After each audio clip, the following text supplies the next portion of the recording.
This is Chicago's very own WGN Midday News. Coming up next, inside the Windy City Story Slam. Hey, we're learning about the Windy City Story Slam. Bill Hillmann is a writer. His award-winning audio essays have been broadcast by Chicago Public Radio's 848, Worldview, and Public Radio International's The World. Bill, thanks for coming in. Oh, thanks for having me. So we've heard about poetry slams. In fact, poetry slams started here in Chicago years ago, right? And now you came up with the idea of a story slam. How do they work? Basically, they work. They're a 5 minute. There's a 5-minute time limit. There's usually around 5 competitors, and the audience determines the winner by level of applause. That's simple. Exactly. So do the storytellers use scripts? Do they wing it? Do they just sometimes they use scripts. Sometimes they wing it. This particular one, we're making them use no notes, no script, no anything. They have to just tell it from memory. Okay, yeah, I think it ought to be that way. So is this a performance art skill, or is it a literary skill? Is it both? It's a little bit of both, you know. It's a little bit of both. Some of it's performance, sheer performance, but, you know, you got to be able to craft a story in 5 minutes, and it's a difficult thing to do. So you've been involved in these before.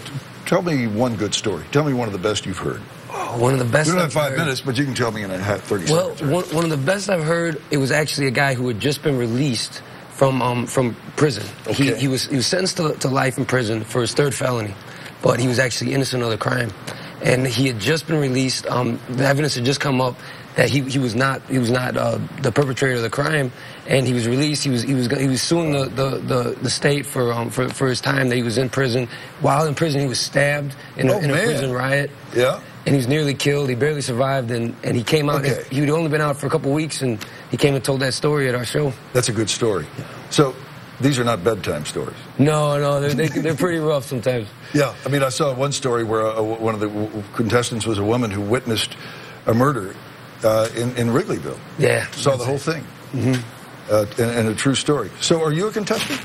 No, I'm the host. You know, I just keep things moving and keep things lively. Yeah, but you know, you've got a good story yourself, don't you? You're a writer, yet you'd never read a novel till you were 20. That's right. Tell me that story.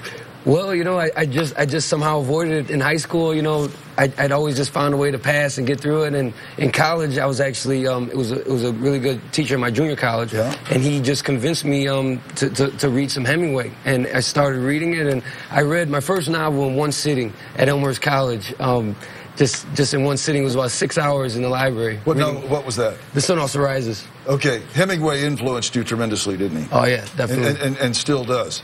So you're also a Golden Gloves boxing champion, I understand. That's right, 2002. Yeah? Still boxing? No, not anymore, but I still support it, and I write a lot about boxing. I really support. Chicago Golden Gloves are just a wonderful organization. Great organization? Yeah.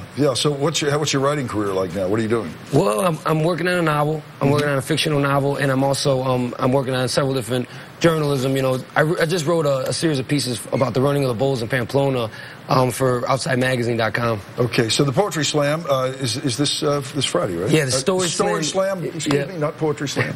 Right? Yep, this Sunday, and it's going to be a